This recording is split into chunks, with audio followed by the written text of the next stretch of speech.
Hello friends, AmyR here with Prairie Paper and Ink, kicking off my 2022 Valentine's Day card series.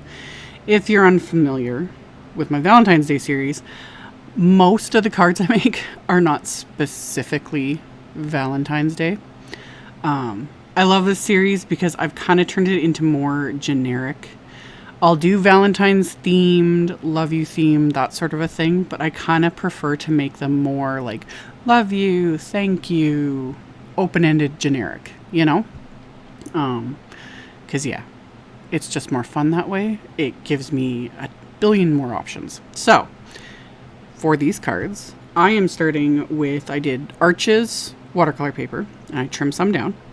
And then I have this new CHEVRON pattern background stamp from Simon. This is from their To the Moon release that came out a couple weeks ago. I haven't done a release and review video on that release yet. I'm so far behind. I'm getting there. Anyway, I have the background in my Misty. I removed the foam insert because it's a cling rubber background stamp. And then I used my anti-static powder tool. And I stamped the background a couple of times with Simon's clear embossing ink. And I did this process twice because I had both pieces sitting here, so why not? So once I've got the image stamped, and I did it twice because watercolor paper, especially this Arches paper, it does have a fair bit of texture to it. Not a ton. It kind of depends on the image I'm stamping. But generally inking it up and stamping it twice guarantees a better impression. So once those are coated with detail white embossing powder, I melt all that with my heat tool. Once it's all melted, I always tilt it back and forth in the light, especially when it's like tone on tone like this, to make sure everything is smooth and melted.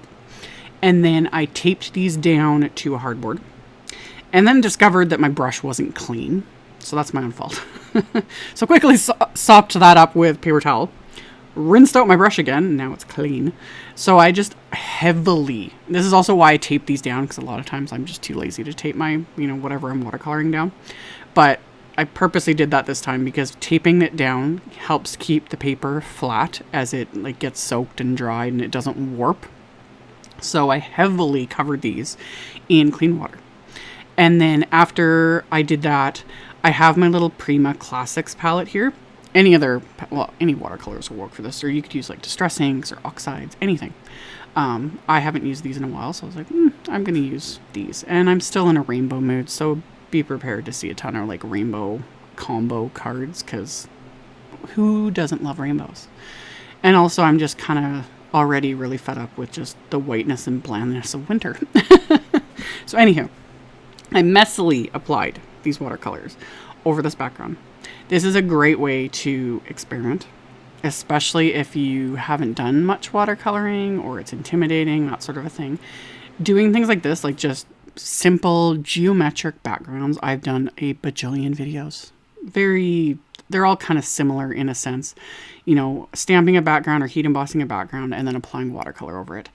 And in one like this, I'm literally just slapping the color on and then leaving it. Not messing with it, not layering, not doing anything. I just applied the color, and then I'm going to set that aside. And then I was going to use inks for this part, and then I remembered I did a video years ago. I don't even know how many years ago, a decade ago. I don't know. Let me know in the comments if you remember me doing those videos where I would ink up stamps with my watercolors and stamp with them. So I was like, you know what? It should work with this. Let's try it out. So I've got my card base. I use some Post-it tape just to mask where the score line is so that nothing goes past that. And then I am just taking my paintbrush, picking up the watercolor, and painting it onto this CHEVRON pattern background stamp. This is also something you need to experiment. It's going to depend on the stamp, the watercolors you use, all the things. My biggest bit of advice is go a little less water and more color so it's a little bit thicker, if that makes sense. Because if you've got a lot of water, it's just going to blob up on the background stamp and you're just going to end up with blobs. Regardless, it's not going to be perfect, but it's still fun. And after I did this, I was like, oh yeah, I remember how much fun this was. So I may have to do some more videos and make backgrounds like this for the actual card fronts. Because doing these on the inside, I had fun. So I did the same thing. I'm just going in rainbow order with these watercolors, and I just kind of went on a diagonal on this background stamp. And once I've got it applied, I'm just going to close the lid and stamp it. Now with this, you technically could probably get multiple impressions. You could spritz, like lightly mist the background stamp with water and then stamp it on a second piece, possibly a third. Why not? But I just did it the first impression on the inside of the card. I used some paper towel to kind of sop up the extra because this isn't watercolor paper. This is Simon's, they're the pre-scored, pre-cut 120-pound card bases. So they still hold up pretty well, but they're still not watercolor paper. So I didn't want like blobs of liquid sitting on top of this. And then I'm just going to repeat the process with the second card base. So masked off at the fold line. I haven't cleaned off the stamp. I'm just going to apply the watercolors in the exact same sort of places. So as is habit, I always start with the yellow because that's my lightest. So I've got the yellow and the orange. I had the red, green, aqua color blue, regular blue, purple. Super fun. And like I said, this is a good way to also kind of get more mileage in a sense out of your background stamps. Like you can do everything with background stamps. I love my background stamps. They're fun. And we're also FYI, like this is, like I said, the Prima Classics palette. The yellow is very staining. My hands end up getting stained. I stained the stamp itself because once this is done, I just took the stamp to my sink, washed it out that way. That was the easiest way to clean it because, you know, I've got tons of color like all over it. So yeah, I just took it to my sink and just, you know, gave it a little wash with some soap and water and it was good to go. So after I applied all this watercolor a second time, same thing, closed the lid, stamped it, love it. So got that stamped. Again, used just a piece of paper towel to kind of sop up the excess. And then Chris saw this sitting on my desk and he's like, you need to keep that paper towel. It looks amazing. I was like, I'm going to reuse it like over and over again like I do with everything. I use stuff like that to, you know, clean my brushes, etc. But yeah, the rainbow colors and the splotchy pattern was fun. So my card fronts are dry at this point. And again, these types of watercolors, they kind of sat on top of all the white heat embossing and I wanted that to show up more. So actually all I did was take a baby wipe and just gently wiped across these backgrounds. I didn't press very hard. I just wiped and it wiped off the color from the embossing and left everything else. That was perfect. And then I'm going to add splatter, as is tradition. What is new, though, is I picked up a container of this. This is Brilliant Gold Ink Gold Mica by Zig, and I will link to it. I had ordered this from Simon. I saw it in the store, and I was like, ooh, this is new to me. I must own. So I got this one, and there's a silver one. So I'll link to both of them. You guys can check it out. I like a lot. You just got to shake it up really good, because, you know, things like this, the pigment likes to settle. So you shake it up really good. It's liquid. I dip my brush in it. Gold splatter. We're good. I love it. I know it's more, I think it's intended for like people that do hand lettering. You know, you dip your pen nibs and that sort of a thing into it, which I don't do because my lettering's atrocious and I need to like learn calligraphy or something. I don't know. But it's great for splatter. So I am happy. So set that aside to dry again. While that's drying, I am die cutting all my layers for my sentiments. This is the Love You wafer die from the same release by CZ Design. Kathy Zielski's fabulous sentiments. Love. So I'm using my little Gemini Mini again. I had shown it in my last video. Thought I'd show it again. I use this all the time. Like all the time. These little folders that you use with it rather than like separate die cutting plates. That's these little folders. They warp to high heaven. I don't care. I will literally use these things until they're practically curled up on themselves. It still works fine. I don't care. So I love it because I can die cut like tons of, especially like layers for sentiments, etc. all at once, like quick and easy, and it's just faster. So I love my little machine. It's my little baby die cutter. So anywho, did all that layers of die cutting, and then I stacked those layers together with craft tacky glue. So I've got 3 layers of the white cardstock, and then I used Simon's matte gold cardstock again, pretty much as is tradition. I'm obsessed. Rainbow and gold and splatter and bling. You guys know, if you watch my videos, you know what I'm obsessed with. So did all of that, and then I backed it with the outline I die cut from vellum. So that was all done. Now my splatter backgrounds are done, so I can remove this painter's tape. Once I've got that removed, I'm going to trim these backgrounds down to smaller than my A2 card front. So I end up trimming these down to about 4 inches by 5 1/4 inches.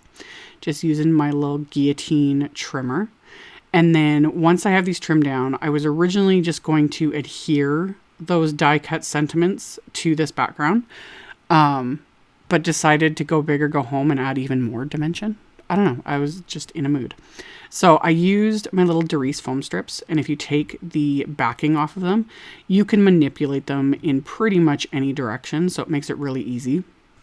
And with a sentiment like this that has like wide chunky letters, it's so easy. Like, I think that's also why I did it. I usually won't do it if it's a very fiddly sentiment or really fine letters, because I've seen other people do it. Like Debbie Hughes is the master at that. Like, she will cut the teeniest little pieces of foam tape and she'll pop up her sentiments and they just look like they're floating, and I love it. I love watching, but every time I'm like, I am not gonna do that. But I love watching her do it. It always looks so beautiful, but she has way more patience, I think, than I ever will. But anyhow, I did that to my sentiments. And then for my little companion sentiments, I'm using these new sentiment strips. I forget. Are they the best friend? The best friend, I think they're called. I'll have a link to them. I didn't have mine labeled yet. Like I said, I'm behind on everything. So I chose those for my little companion sentiments. So again, these are more like friendship cards than like, oh, I love you to your partner or whatever. You know what I mean? So I trimmed down the sentiments I wanted to use on the outside of the card and the insides of the cards. Just using my little trimmer again. And the ones for the outside, I adhered again with those little Derice foam strips. So got those adhered into place. And then the other little companion sentiments, I'm going to adhere to the insides of the cards with craft tacky glue. So the outside says, love you. I couldn't have asked for a better friend than you. And then the inside, it says, thanks for everything you do for me. So once I've got those adhered, I can then adhere my backgrounds to these card bases. And this time I'm adhering them directly to the card base. I could have popped up with foam tape, but then these cards would have been like 2 inches thick. So adhere these directly to the card base with craft tacky glue. I popped my Misty on top of the one just, to hold it down so that the glue can dry and it's, good and adhered to the card base. And then again, gotta add some bling. I don't even bother putting these away. The Studio Katia gold foil pearls. I think I'm gonna have to order extras. I'm not even sure. I have so much, like I've said, I'm not even kidding. Like, I literally have multiple lifetimes of bling in my stash. It's kind of insane, but I get obsessed, I go through these phases and use the same ones over and over and over again until I run out, order more, and then I move on to the next one. So anywho, scattered these throughout the cards. So I've got the gold splatter, the gold sentiment, and then the gold foil pearls. And then, as the piece de resistance, I added gold envelopes, because you can never have too much. So that finished off the cards. As always, I will have a link below the video to my blog post. I will have links to all the supplies I used in the description box below, as well as picture links in my blog post. I'll have links to all my social media if you want to check me out on like Facebook and Instagram, and follow me if you don't already. And yeah, all that info will be below if you guys are interested. Thank you all so much for watching, for subscribing, for thumbs upping, commenting, all of it. I very much appreciate the support. And stay tuned, because I will be back very soon with another video. Bye.